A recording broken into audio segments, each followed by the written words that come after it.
നല്ലൊരു businessman, best businessman എന്ന award ലഭിക്കുകയുണ്ടായി.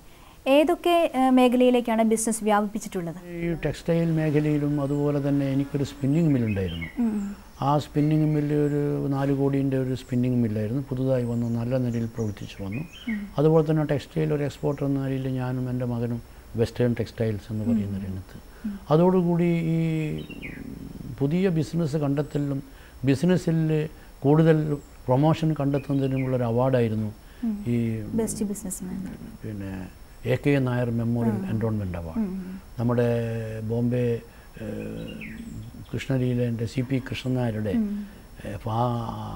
അമ്മേൻ്റെ അച്ഛൻ്റെ പേരിലാണ്. അമ്മേൻ്റെ അച്ഛനാണ് AK നായർ.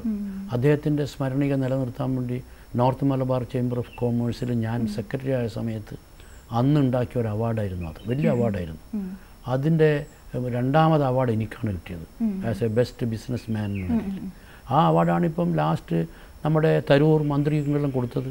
അതുപോലെ തന്നെ ഇപ്പോൾ ഈ കഴിഞ്ഞ പ്രാവശ്യം വന്നിട്ട് നമ്മുടെ ഇന്ത്യൻ വൈസ് പ്രസിഡന്റ് വന്നിട്ട് ശാസ്ത്ര സാങ്കേതിക വിദഗ്ധൻ മാധവട്ടന് കൊടുത്ത അവാർഡൊക്കെ അതായിരുന്നു. ആ അവാർഡ് എനിക്ക് കിട്ടിയിരുന്നു, ബെസ്റ്റ് ബിസിനസ് മാൻ അവാർഡ് എന്ന് പറഞ്ഞിട്ട് ഒരു 6-7 കൊല്ലം മുമ്പ് എനിക്ക് കിട്ടിയിരുന്നു. അതുപോലെ തന്നെ ഈ രാജീവ് ഗാന്ധി മെമ്മോറിയൽ അവാർഡ് എനിക്ക് ഡൽഹിയിൽ നിന്ന് കിട്ടിയിരുന്നു, ഞാൻ വാങ്ങാൻ പോയിരുന്നു. എനിക്ക് ഈ പോലീസിൻ്റെ പിന്നെ ഹോർമിസ് തരകൻ്റെ അവാർഡ്, അങ്ങനെ ഒരുപാട് അവാർഡുകൾ, അംഗീകാരം, അതിലൊക്കെ എനിക്ക് വളരെ സംതൃപ്തിയുള്ള എൻ്റെ മേഖല 2 മേഖലയിലും ഞാൻ ഇന്ന് വരെ എല്ലാം കാത്തു സൂക്ഷിച്ചിട്ട് വരുന്ന ഒരാളാണ്. കണ്ണൂരിൻ്റെ പൈതൃക ബിസിനസ്സാണല്ലോ ഹാൻഡ്ലൂം. ആ മേഖലയിൽ താങ്കൾക്കുള്ള പങ്ക് എന്താണ്? ഹാൻഡ്ലൂം മേഖലയിൽ കണ്ണൂരിൻ്റെ പൈതൃകം എന്ന് പറയുന്നത് Kannur is the Manchester of handloom എന്നാണ് വെപ്പ്. അത് വരാൻ കാരണം കണ്ണൂരിൽ ഇതിൻ്റെ ഒരു ഫാമിലി, ഈ കൈത്തറിയുടെ ഈ ചാലിയ സമുദായം എന്ന് പറയുന്ന ഒരു വലിയ സമുദായം, വീടുകളിൽ വെച്ച് തന്നെ മഹാത്മാഗാന്ധിജിൻ്റെ ആ ചക്ര ഇതും നൂലും ചുറ്റലും ആ തൊഴിലും കണ്ടെത്തിയ ഒരു സമുദായം തന്നെ കണ്ണൂരിലും കണ്ണൂരിൻ്റെ പരിസരത്തിലും ധാരാളം ഉള്ളതുകൊണ്ട് കണ്ണൂരിന് ആ ഒരു പേര് വളരെ മുമ്പേ ഉണ്ടായിരുന്നു. പക്ഷേ അത് കാത്തു സൂക്ഷിക്കാൻ വേണ്ടി നമ്മുടെ ഗവൺമെൻറ്റോ അല്ലെങ്കിൽ മറ്റുള്ള പ്രസ്ഥാനങ്ങളോ അത് കാത്തു സൂക്ഷിക്കാൻ സാധിക്കാത്തത് കൊണ്ട് അതിന്ന് കണ്ണൂരിന് നഷ്ടപ്പെട്ടിരിക്കുകയാണ്. അത് കണ്ണൂരിൽ നിന്ന് പോയി ഇപ്പോഴും തമിഴ്നാട്ടിൽ കരൂരിൽ അല്ലെങ്കിൽ ഈരോട് അവിടങ്ങളിലൊക്കെ അതിൻ്റെ മേഖല കണ്ണൂരിനേക്കാളും വർദ്ധിച്ചിരിക്കുകയാണ്.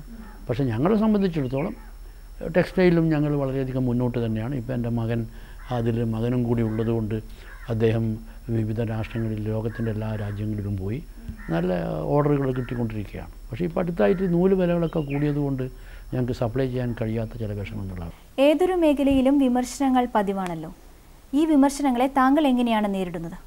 വിമർശനമേ ഉള്ളൂ, എല്ലാ രംഗത്തും വിമർശനമാണ്. പക്ഷേ ആ വിമർശനങ്ങളൊക്കെ ഞാനത് ഉപദേശങ്ങളായി എടുത്തുകൊണ്ട് ആ വിമർശനങ്ങളെ സ്വീകരിച്ചുകൊണ്ട് തെറ്റുകൾ തിരുത്തി മുന്നോട്ട് കൊണ്ടുപോകാനുള്ള ഒരു മാനസികാവസ്ഥ ഉള്ളതുകൊണ്ട് വിമർശനങ്ങളൊരു പ്രശ്നമല്ല. വേൾഡ് വിത്തൗട്ട് വാർ എന്ന പ്രസ്ഥാനം എന്താണ് അതുകൊണ്ട് ഉദ്ദേശിക്കുന്നത്? താങ്കൾക്കൊരു അവാർഡ് ലഭിക്കുകയുണ്ടായല്ലോ. ഈ വേൾഡ് വിത്തൗട്ട് വാർ എന്ന് പറഞ്ഞിട്ട് കഴിഞ്ഞ ഒക്ടോബർ 2 മഹാത്മാഗാന്ധിജിൻ്റെ ചരമദിനത്തിൻ്റെ അന്ന് അവസാനിക്കുന്ന ഒരു വേൾഡ് വിത്തൗട്ട് വാർ എന്നൊരു ഹ്യൂമനിസ്റ്റ് ഗ്രൂപ്പിൻ്റെ ഒരു ആശയമായിരുന്നു അത് അർജൻറ്റീനയിലും സ്പെയിനിലും ഒക്കെ തുടങ്ങി ലോകം മുഴുവനും സഞ്ചരിച്ച് ഒരു ഗ്രൂപ്പായിക്കൊണ്ട് ഒരു 10-24 ആളുകൾ 2-3 വിധ ഗ്രൂപ്പായിക്കൊണ്ട് 2-3 ഏരിയയിൽ ഇങ്ങനെ ലോകത്ത് മുഴുവനും സഞ്ചരിക്കുന്ന ഒരു സമാധാന സംഘടനയായിരുന്നു അത്. വേൾഡ് വിത്തൗട്ട് വാർ എന്ന് പറയുന്നത് നമ്മുടെ ഈ യുദ്ധത്തിന് വേണ്ടി ചിലവാക്കുന്ന കാശിൻ്റെ ചെറിയൊരംശം മതി നമുക്ക് ലോകത്ത് സമാധാനവും ഭക്ഷണം കൊടുക്കുവാൻ എന്നുള്ളൊരു പോളിസിയുമായി മഹാത്മാഗാന്ധിജിയുടെ നേതൃത്വത്തിലും അല്ലെങ്കിൽ നമ്മുടെ ലോകത്തുള്ള സമാധാന കാംക്ഷികളുടെ നേതൃത്വത്തിലുണ്ടാക്കിയ ഒരു സംഘടനയാണ്. അപ്പോൾ ആ സംഘടന ഡൽഹി ബേസ്ഡ് സംഘടന കേരളത്തിൽ വന്ന് അത് ഇന്ത്യയിൽ മുഴുവനും അങ്ങനെ സമാധാന മാർച്ച് നടത്തണമെന്ന് വന്നപ്പോൾ കേരളത്തിലുള്ള ഈ ഗോപിനാഥൻ സാറ് ഇങ്ങനെയുള്ള പല ആളുകളും എന്നോട് പറഞ്ഞു അതിൻ്റെ ചെയർമാനാവണമെന്ന്. ഞാനതിൻ്റെ ചെയർമാനായിക്കൊണ്ട് കണ്ണൂരിലും പരിസരങ്ങളിലും ഒക്കെ കൂടി അതിൻ്റെ പ്രവർത്തനം വളരെ ഭംഗിയിൽ നടത്തി. അതിൻ്റെ ലോക സംഘടനേൻ്റെ ഒരു 4 പേര് പിന്നെ സ്പെയിനിൽ നിന്ന് നെടുമ്പാശ്ശേരി വിമാനത്തിൽ വന്ന് ഞങ്ങൾ പോയി അവരെ സ്വീകരിച്ചു. എന്നിട്ട് കേരളത്തിൻ്റെ കൾച്ചറൽ സെൻ്ററായ തൃശ്ശൂരിൽ വെച്ചിട്ട് ഞങ്ങൾ ഈ വേൾഡ് വിത്തൗട്ട് വാറിൻ്റെ സ്റ്റേറ്റ് സമ്മേളനം നടത്തി. വളരെ നല്ല ഭംഗിയായി ആ സമാധാന സമ്മേളനം സമാപിച്ചു. അത് കഴിഞ്ഞ് അതിൻ്റെ ഒരു സമാപ്തി എന്ന നിലയിൽ നമ്മുടെ വേൾഡ് മാർച്ചിൻ്റെ അംബാസഡറായിരുന്ന പ്രശസ്ത പിന്നണി ഗായകൻ ഡോക്ടർ യേശുദാസ് എനിക്കൊരു അവാർഡ് തന്നു, എന്നെ അഭിനന്ദിച്ചു.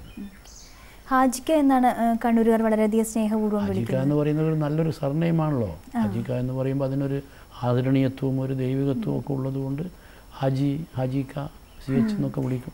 ഇന്നത്തെ പുത്തൻ തലമുറയ്ക്ക് സ്പോർട്സിനോടുള്ള ഒരു ആഭിമുഖ്യം വളർത്താൻ എന്താണ് ചെയ്യാൻ ഉദ്ദേശിക്കുന്നത്? ഒരുപാട് കാര്യങ്ങൾ ചെയ്തല്ലോ. ഞാൻ ഈ ഫുട്ബോൾ രംഗത്ത് അണ്ടർ 14 അണ്ടർ 10 ധാരാളം ഈ നമ്മൾ കേരളത്തിൻ്റെ സംസ്ഥാന അകത്തുണ്ടായ ഒരുപാട് ഈ മരിച്ചുപോയ സത്യൻ, ഷറഫാലി, ഗുരുകേഷ് മാത്യു, തോബിയാസ് ഇങ്ങനെയുള്ള നല്ല നല്ല കുട്ടികൾ അന്ന് 12-14 വയസ്സുള്ള കുട്ടികളെ സബ് ജൂനിയർ ലെവലിൽ എൻ്റെ നേതൃത്വത്തിലായിരുന്നു ഞാൻ വളർത്തിക്കൊണ്ടുവന്നത്. ആ കുട്ടികൾ പിന്നെ ഒരു 10-15 കൊല്ലം സംസ്ഥാനത്ത് വലിയ ഇന്ത്യൻ ഫുട്ബോളിൻ്റെ തലപ്പത്ത് നിൽക്കുന്ന കുട്ടികളായി മാറി. ആ തലമുറ കഴിഞ്ഞ് ഇന്ന് ആ സബ് ജൂനിയർ ക്യാമ്പൊന്നും ഇല്ല. അതുകൊണ്ട് നമുക്ക് നല്ല താരങ്ങളുമില്ല, നല്ല ടീമുമില്ല. ചെറിയ കുട്ടികളെ വളർത്തിയെടുക്കാനുള്ള സംവിധാനം ഉണ്ടാക്കണം. അതിന് ഇന്നുള്ള തലമുറ വരണം. എൻ്റെ ആ സമയത്ത് ഞാൻ വളരെയധികം അതിനുവേണ്ടി പ്രയത്നിച്ചിരുന്നു. ഇന്നിപ്പോൾ കുറച്ച് പ്രായവും കാര്യമെല്ലാം ആകുമ്പോൾ അന്ന് ചെയ്ത പോലെ ഇന്ന് ചെയ്യാൻ പറ്റുന്നില്ല. ഹാജിക്ക എന്നാണല്ലോ കണ്ണൂരുകാർ സ്നേഹപൂർവ്വം വിളിക്കുന്നത്. പുത്തൻ തലമുറയ്ക്ക് സ്പോർട്സിനോടുള്ള ഒരു ആഭിമുഖ്യം വളർത്താൻ എന്തൊക്കെയാണ് ചെയ്യാൻ ഉദ്ദേശിക്കുന്നത്? അതിന് നമ്മൾ സ്പോർട്സ് തന്നെയാണല്ലോ, sports body with sports mind. ഇത് രണ്ടും യുവത്വം സൂക്ഷിക്കേണ്ട ഒരു വലിയ പ്രക്രിയ ഉണ്ടായിരിക്കണം. മാനസികമായിട്ടും ശാരീരികമായിട്ടും ഇത് രണ്ടിനെയും സംയോജിച്ച് കൊണ്ടുപോകാനുള്ളൊരു കഴിവാണത്. അപ്പോഴും നമുക്ക് പ്രായം നമ്മുടെ മുമ്പിൽ വരുന്നില്ല. നല്ലൊരു ഗായകനാണല്ലോ, സംഗീത രംഗത്തേക്ക് വരാനുണ്ടായ ഒരു സാഹചര്യം എന്തായിരുന്നു? നല്ല ഗായകനെന്ന് പറയാൻ പറ്റില്ല. പാട്ടോട് വളരെയധികം താല്പര്യമാണ്. കാരണം ശബ്ദവും ഈ സൗണ്ടും മ്യൂസിക്കും കേൾക്കുമ്പോൾ മാനസികപരമായി ഉണ്ടാകുന്ന ഒരു സന്തോഷം, പിന്നെ പാട്ടിൻ്റെ മാധുര്യം, അത് ഏത് മനുഷ്യനും അത് മാനസികമായിട്ട് ഒരു സന്തോഷം ഉണ്ടാകുന്ന കാര്യമാണ്. നല്ല പാട്ടുകൾ, എനിക്ക് സിനിമ കാണൽ തീരെ ഇഷ്ടമല്ല, അഭിനയിക്കുന്നതിലൊരു തോന്നലാണ്. പക്ഷെ പാട്ടിൻ്റെ സ്വരവും പാട്ടിൻ്റെ ആ മാധുര്യവും ആ ശബ്ദവും നമുക്ക് ഉൾക്കൊള്ളാൻ കഴിയുന്ന ഒരു മേഖല ആയതുകൊണ്ട് വളരെ ഇഷ്ടമാണ് നല്ല പാട്ട്. വളരെയധികം നേട്ടങ്ങൾ നേടിക്കഴിഞ്ഞു. ഇനിയും സ്വന്തമാക്കാൻ ആഗ്രഹിക്കുന്ന നേട്ടങ്ങൾ എന്തൊക്കെയാണ്? ഈ വളരെയധികം അധ്വാനിക്കുന്ന വ്യക്തിയെന്ന് എനിക്ക് ഞാൻ സമ്മതിക്കാൻ സാധിക്കില്ല. കാരണം എന്നെക്കാൾ അധ്വാനിക്കുന്ന ഒരുപാട് ആളുകളെ ഞാൻ കാണുന്നുണ്ട്. അപ്പോൾ അധ്വാനിക്കുന്നത് ശരി തന്നെ, പക്ഷേ ഞാൻ അധ്വാനിച്ചതിൻ്റെ പ്രതിഫലം ഞാൻ അനുഭവിക്കുന്നു. എൻ്റെ ഫാമിലിയും ഞാനും എൻ്റെ കുട്ടികളും, എൻ്റെ കൂടെ എൻ്റെ മകൻ ബിസിനസ് ചെയ്യുന്നുണ്ട്. എൻ്റെ ടെക്സ്റ്റൈൽ രംഗത്തും അതുപോലെ തന്നെ നിർമ്മാണ മേഖലയിലും എൻ്റെ മകനും എൻ്റെ കൂടെ വളരെ സിൻസിയറായിട്ട് വർക്ക് ചെയ്യുന്നുണ്ട്. അവനിന്ന് വലിയ എക്സ്പോർട്ടറായി. അതുപോലെ തന്നെ നിർമ്മാണ മേഖലയിലും പരിപൂർണമായി അവനുണ്ട്. അപ്പോൾ എൻ്റെ എല്ലാ പ്രവർത്തന ശൈലിയും മനസ്സിലാക്കിക്കൊണ്ട് തന്നെ എൻ്റെ മകനും ഈ രംഗത്ത് വളരെയധികം വളർന്നു വരുന്നുണ്ട്. അതേപോലെ എൻ്റെ മറ്റ് കുട്ടികളുടെ ഭർത്താക്കന്മാരും കുട്ടികളും എൻ്റെ കൂടെയുള്ള എൻ്റെ ജോലിക്കാരും എല്ലാവരും വളർന്നു വരണം. ഞാൻ മാത്രം വളർന്നാൽ പോരല്ലോ, എൻ്റെ കൂടെയുള്ള ആളുകൾ വളരണം, വളരെ ആരോഗ്യത്തോടു കൂടി ജീവിക്കണം. നല്ല ഒരു തലമുറ ഉണ്ടാക്കാനുള്ള ഒരു മാനസികാവസ്ഥ എനിക്ക് ഉണ്ടായിട്ടുണ്ട്. അത് ഇനി ഉള്ള സമയങ്ങളിലും അത് സൂക്ഷിച്ചുകൊണ്ട് മുന്നോട്ട് പോകണമെന്ന് ആഗ്രഹമേ ഉള്ളൂ. നിരവധി നേട്ടങ്ങളൊക്കെ സ്വന്തമാക്കി. ഒരു റോൾ മോഡൽ ആരായിരുന്നു? എൻ്റെ മുമ്പിലുള്ള മോഡൽ എൻ്റെ വിശ്വാസമാണ്. ഞാൻ വിശ്വസിക്കുന്ന മതം, ഞാൻ വിശ്വസിക്കുന്ന സമാധാനം, ഞാൻ വിശ്വസിക്കുന്ന സംതൃപ്തി. എൻ്റെ മാനസികാവസ്ഥ എന്ന് പറയുന്നത് the best thing, the most important thing, the most valuable thing, the most enjoyable thing, the most attractive thing in the present world cannot be seen, cannot be touched, cannot be purchased, but that can be felt with heart എന്ന് വിശ്വസിക്കുന്ന ഒരു മനുഷ്യനാണ് ഞാൻ. കണ്ണൂരുകാരുടെ ഹാജിക്ക് ദീർഘായുസ്സും ആരോഗ്യവും സർവേശ്വരൻ നൽകട്ടെ എന്ന് ആശംസിക്കുന്നു. ഇതോടെ ഈ അഭിമുഖം അവസാനിപ്പിക്കുന്നു. നന്ദി, നമസ്കാരം. കല്ലുകൾ ചെത്തിപ്പടുക്കുമ കൈകൾക്കു കല്ലിനേക്കാളുറപ്പായിരുന്നു. ചെത്തിയ കല്ലിന്റെ ചേലു കണ്ടാൽ കെട്ടിപ്പടുക്കും പടുത കണ്ടാൽ അക്കൈവിരുത് പുകഴ്ത്തുമാരും അപ്പുകൾ ഏതിനും മീതയല്ലോ. ഇച്ഛാശക്തിയാണ് മനുഷ്യനെ മറ്റു ജീവികളിൽ നിന്നും വ്യത്യസ്തനാക്കുന്നത്. ഞാൻ വഴിയമ്പലങ്ങളിൽ കിടന്നുറങ്ങും, ആർത്തരമ്പുന്ന പുഴ നീന്തി കടക്കും, കാരണം എനിക്ക് ഭയമില്ല. കരിയിൽ നിന്നും ഞാൻ ജീവിക്കും, കത്തിയുടെ വായ്ത്തലയിൽ കിടന്നും ഞാൻ ഉറങ്ങും, കാരണം ഞാൻ ഇച്ഛാശക്തിയുള്ള മനുഷ്യനാണ്. സർഗസലാപം ഇവിടെ പൂർണ്ണമാകുന്നു. അടുത്തയാഴ്ച മറ്റൊരു അതിഥിയുമായി എത്താം. നന്ദി, നമസ്കാരം.